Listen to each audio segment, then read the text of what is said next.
Guys, welcome back to Digital Dreamer. Today I'll be showing you how to make a Fibonacci sequence in Python. For those of you who don't know a Fibonacci sequence, here's how it goes. You start with two base numbers, okay? 0 and 1.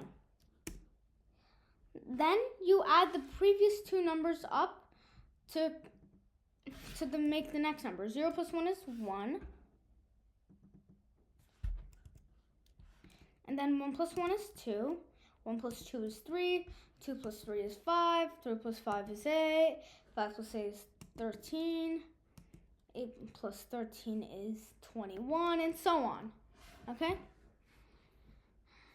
It will always start with 0 and 1 no matter what. Okay, now I'll show you how to code this in Python. Right, guys? I'm in my IDE. Make sure you are too. Before we keep going, make sure to like and subscribe. So, we're going to create a function, print Fibonacci, with one parameter, n. That's the number of numbers we want in our Fibonacci sequence. We're going to set num1 to 0 and num2 to 1. These are our base numbers. Now what we're going to do is we're going to print both of these variables on a new line. So, print f string num1, then new line, and then num2. Okay, now we're going to create our while loop. Because we already have the first two numbers, then we don't have to go the whole way. We can skip the last two numbers. So we're going to do while n is greater than 2. Now what we're going to do is we're going to create a variable, total. Or actually, we don't need to do that. What we're going to do is going to print num1 plus num2. Now we're going to set num1 to num2. And then we're going to set num2. Oh, I'm sorry, we do have to create a variable. We're going to create a variable here, total. Set that to num1 plus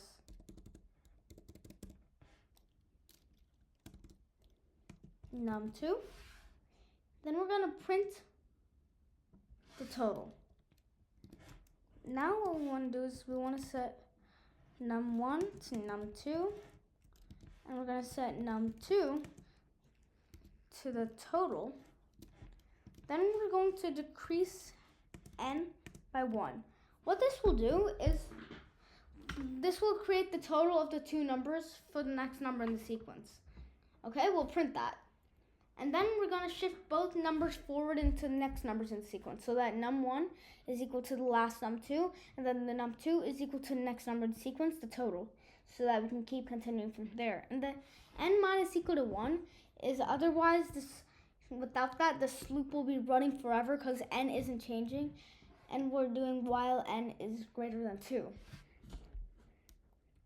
So,